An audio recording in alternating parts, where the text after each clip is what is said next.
Hello my dear friends, welcome to my YouTube channel success world MCQ.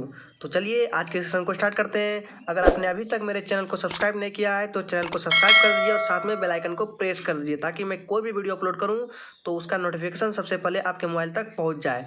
तो चलिए आज हमारा बिहार पुलिस फायरमैन 2021 का प्रैक्टिस सेट 10 चलेगा। हालांकि यहाँ पे प्रिंटिंग मिस हो गया है, यहाँ पे 10 लिखाएगा 9 लिखाएगा। जब मैं पीडीएफ को अपलोड करूँगा तो वहाँ आपका करेक्ट कर दिया जाएगा। तो चलिए आज हमारा बिहार फायरमैन का प्रैक्टिस सेशन 10 है। इसलिए इससे पहले हमने 9 प्रैक्टिस सेट को कवर कर चुका है जिसका कि लिंक नीचे डिस्क्रिप्शन बॉक्स में है। नहीं तो आप टेलीग्राम ज्वाइन कर लीजिए, वहाँ से जाकर आप सारे पीडीएफ को डाउनलोड कर सकते हैं और पिछले सभी वीडियो का प्लेलिस्ट आपको नीचे डिस्क्रिप्शन बॉक्स में है, जो जल्दी से जाके देख लीजिए। तो चलिए आज के सेशन को स्टार्ट करते हैं। आज के सेशन का पहला प्रश्न आपके सामने, लक्षद्वीप का कौन सा आइलैंड सबसे बड़ा है बताइए। तो इस प्रश्न का जो सही जवाब है वो आपका हो जाएगा एंड्रोथ आइलैंड। याद रखिएगा, लक्षद्वीप का सबसे बड़ा आइलैंड आपका एंड्रोथ है, दूसरी सबसे बड़ी आइलैंड आपका मिनिको हो जाएगा। तो एक नंबर प्रश्न का जो राइट आंसर है वो आपका हो जाएगा ऑप्शन ए। ठीक है, आगे बढ़ते अगला प्रश्न है, संविधान सभा में अनुसूचित जनजाति की कितनी सीटें थी। तो इस प्रश्न का सही जवाब है आपका ऑप्शन सी 33। याद रखिएगा, पहले देखिए समझ लीजिए, एक होता है अनुसूचित जनजाति और एक होता है अनुसूचित जाति। अनुसूचित जनजाति को एससी बोलते हैं, अनुसूचित जनजाति को एससी बोलते हैं और अनुसूचित जाति को एसटी बोलते हैं। तो आपसे इस प्रश्न में एससी की सीटें पूछ रहा है तो एससी का 33 हो जाएगा। और आगे बढ़ते हैं, देखिए हमने नीचे यहाँ कवर कर दिया कि एससी को अनुसूचित जनजाति और एसटी को अनुसूचित जाति कहा जाता है। याद रखिएगा, इसमें कंफ्यूज नहीं होइएगा। तो आगे बढ़ते हैं, तीसरा प्रश्न आपके सामने, राज्य पुनर्गठन आयोग के अध्यक्ष कौन थे। तो सबसे पहले राज्य पुनर्गठन आयोग में आपका 3 मेंबर था। ठीक, कितने मेंबर थे? 3 मेंबर थे। कौन कौन थे? फजल अली था, एच.एन. कुंजरू था और के.एम. मनिक्कर था। और जिसमें आपका अध्यक्ष जो था वो आपका फजल अली था। याद रखिएगा कौन कौन मेंबर था? फजल अली, एच.एन. कुंजरू, के.एम. मनिक्कर। और उसमें प्रेसिडेंट कौन था? ये आपका हो जाएगा फजल अली। याद रखिएगा, इसमें अध्यक्ष ये था। और इसकी जो स्थापना था, राज्य पुनर्गठन आयोग का स्थापना आपका दिसंबर 1953 में हुआ था। ठीक है, अगला प्रश्न है, पटना के संस्थापक कौन थे। इसका ऑप्शन देख लीजिए। तो इस प्रश्न का जो सही जवाब है, पटना का आपका संस्थापक वो शेरशाह सूरी था। याद रखिएगा, शेरशाह सूरी पटना के संस्थापक थे। अगर आपसे पूछिए आगरा का संस्थापक, तो याद रखिएगा आगरा का संस्थापक आपका सिकंदर लोदी था और श्रीनगर का अशोक था। ठीक है, श्रीनगर का क्या था? अशोक था। पांचवा प्रश्न है, इंदिरा गांधी का समाधि स्थल का नाम क्या है। तो इंदिरा गांधी का समाधि स्थल का नाम आपका हो जाएगा ऑप्शन ए शक्ति स्थल। याद रखिएगा, शक्ति स्थल इंदिरा गांधी का समाधि स्थल का नाम था। अगर आपसे पूछे महात्मा गांधी का समाधि स्थल का, तो याद रखिएगा महात्मा गांधी का समाधि स्थल का नाम आपका राजघाट था। याद रखिएगा। और डॉक्टर भीमराव अम्बेडकर का पूछे तो याद रखिएगा डॉक्टर भीमराव अम्बेडकर का आपका चैत्रा भूमि था समाधि स्थल का नाम। क्या था? चैत्रा भूमि। नेक्स्ट प्रश्न आपके सामने, भारत में सबसे अधिक किस प्रकार का कोयला पाया जाता है। तो इसका ऑप्शन देख लीजिए, 4 ऑप्शन आपके सामने है। तो इसका राइट आंसर जो आपका ऑप्शन बी हो जाएगा बिटुमिनस। और सबसे उच्चतम प्रकार का जो कोयला है, उच्चतम कोटि का, वो आपका एंथ्रासाइड। और सबसे लो क्वालिटी का कोयला है वो आपका पीट हो जाएगा। तो इस प्रश्न का जो राइट आंसर है वो आपका हो जाएगा बिटुमिनस। बिटुमिनस जो है ये भारत में सबसे अधिक पाया जाता है। अगला प्रश्न है, 9वीं अनुसूची किस संविधान संशोधन के द्वारा जोड़ा गया। तो ये जो है 9वीं अनुसूची आपका पहला संविधान संशोधन के द्वारा जोड़ा गया था। और पहला संविधान संशोधन आपका 1951 में हुआ है। याद रखिएगा। चलिए आगे देखते हैं, अगला प्रश्न है, श्रीशैलम बांध किस नदी पर है। इसका ऑप्शन देख लीजिए। तो इस प्रश्न का जो सही जवाब है वो आपका हो जाएगा कृष्णा नदी पर। याद रखिएगा, कृष्णा नदी पर कौन सी बांध है? श्रीशैलम है। नागार्जुन बांध भी कृष्णा नदी पर ही है। नेक्स्ट प्रश्न है, राज्यसभा में अधिकतम कितने सदस्य हो सकते हैं। तो राज्यसभा में अधिकतम मेंबर आपका 250 हो सकता है, जिसमें 12 मेंबर को राष्ट्रपति इलेक्टेड करता है। क्या? 250 में 12 मेंबर को राष्ट्रपति इलेक्टेड करता है। राष्ट्रपति के द्वारा चुना जाता है 12 सदस्य को। अगला प्रश्न है, भारतीय निर्वाचन आयोग की स्थापना कब हुई थी। ये इस प्रश्न को याद रखिएगा, ये बहुत ही इंपॉर्टेंट प्रश्न है, इसको पूछ सकता है। भारतीय निर्वाचन आयोग की स्थापना आपका कब हुआ था। तो याद रखिएगा, भारतीय निर्वाचन आयोग की स्थापना आपका 25 जनवरी 1950 को हुआ था। याद रखिएगा, ऑप्शन बी हो जाएगा इसका करेक्ट आंसर, ऑप्शन बी याद रखिएगा।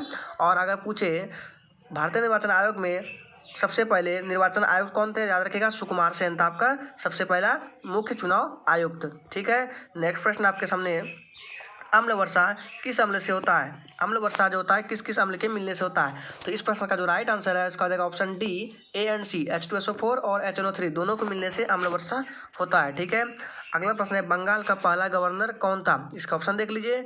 तो इस प्रश्न का सही जवाब है ऑप्शन ए क्लाइव हो जाएगा। अगर आपसे पूछे बंगाल का पहला गवर्नर जनरल कौन था, तो याद रखिएगा बंगाल का पहला आपका गवर्नर जनरल था वो वारेन हेस्टिंग था। कौन था? Warren Hasting. ठीक है, आगे बढ़ते हैं। अगला प्रश्न था आरबीसी का कार्यकाल कितना होता है? तो पहले ऑप्शन देख लीजिए, बताइए इस प्रश्न का राइट का आंसर क्या है। तो इस प्रश्न का जो सही जवाब है आरबीसी का कार्यकाल आपका 120 दिन का होता है। इसका राइट आंसर है ऑप्शन डी। और आरबीसी कब्रिस्तान प्लीहा को कहा था। आरबीसी का कब्रिस्तान किसको कहा था? अगर आपसे पूछे आरबीसी का कब्रिस्तान कौन सा है, तो याद रखिए आरबीसी का कब्रिस्तान प्लीहा या स्प्लीन को कहा जाता है। ठीक है, नेक्स्ट प्रश्न है हड़प्पा के अंदर दैमाबाद कहाँ है? तो याद रखिएगा हड़प्पा के अंदर दैमाबाद आपका जो था वो महाराष्ट्र में था। नेक्स्ट प्रश्न है गंधक का तेजाब कौन है? तो गंधक का तेजाब कौन है? इसका राइट आंसर क्या हो जाएगा बताइए। तो ऑप्शन बी हो जाएगा इसका H2SO4। ठीक है, यहाँ 2 नीचे होना चाहिए था, इसमें थोड़ा सा मिस प्रिंटिंग है। इसको जब आपका PDF मिलेगा तो वहाँ से इसको सही कर दिया जाएगा। अगर अभी तक आपने मेरे चैनल को सब्सक्राइब नहीं किया है तो जल्दी से चैनल को सब्सक्राइब कर दीजिए और साथ में बेल आइकन को प्रेस कर दीजिए और वीडियो को लाइक भी कर दीजिए। फटाक से कीजिए जल्दी जल्दी। नेक्स्ट प्रश्न है राष्ट्रीय आपातकाल संविधान के किस अनुच्छेद में है? तो राष्ट्रीय आपातकाल आपका संविधान के अनुच्छेद नंबर 352 में। अगर 356 में पूछे क्या है तो याद रखिएगा 356 में राष्ट्रपति शासन है, 280 में आपका वित्त आयोग है और अनुच्छेद 324 में आपका चुनाव आयुक्त है। कौन है? चुनाव आयुक्त। ठीक, नेक्स्ट प्रश्न है आपका नेक्स्ट प्रश्न है भरतनाट्यम का संबंध किस राज्य से है? तो याद रखिएगा भरतनाट्यम का संबंध जो आपका वो तमिलनाडु राज्य से है। ऑप्शन सी इसका राइट आंसर हो जाएगा तमिलनाडु। नेक्स्ट प्रश्न आपके सामने मानव शरीर की सबसे छोटी ग्रंथि कौन सी है? ये बहुत ही इजी प्रश्न है, बताइए। तो ये मानव शरीर की सबसे छोटी ग्रंथि आपका पीयूष ग्रंथि हो जाएगा। सबसे बड़ी ग्रंथि है अग्नाशय ग्रंथि। और गले में कौन सी ग्रंथि पाई जाती है? तो याद रखिए गले में आपकी थायराइड ग्रंथि पाई जाती है। ठीक है, और थायराइड ग्रंथि के उपचार के लिए किस समस्थानिक का उपयोग किया जाता है? तो वो आयोडीन है 131 आयोडीन 131 का उपयोग आपका क्या आता है थायराइड ग्रंथि के उपचार में। और कैंसर के उपचार में क्या आता है आपका किस समस्थानिक का? वो आपका कोबाल्ट 60 का, याद रखिएगा कोबाल्ट 60 का उपयोग आपका कैंसर युक्त बीमारी को सही करने में क्या आता है। अगला प्रश्न है प्रस्तावना में कौन सा संशोधन हुआ? तो प्रस्तावना में आपका कौन सा संशोधन हुआ है? तो याद रखिएगा इस प्रश्न का आपका राइट आंसर हो जाएगा 42वां। याद रखिएगा प्रस्तावना में आपका 42वां संविधान संशोधन। और 42वां संविधान संशोधन कब हुआ है? इस तारीख को याद रखिएगा। 42वां संविधान संशोधन आपका 1976 में हुआ है। और अगर से पूछ ले 86वां संविधान संशोधन कब हुआ है? तो याद रखिएगा 86वां संविधान संशोधन आपका 2002 में हुआ है। ठीक है, अभी तक कितने संविधान संशोधन हो चुके हैं? तो याद रखिएगा अभी तक टोटल 104 संविधान संशोधन हो चुके हैं और पहला संविधान संशोधन 1951 में हुआ था।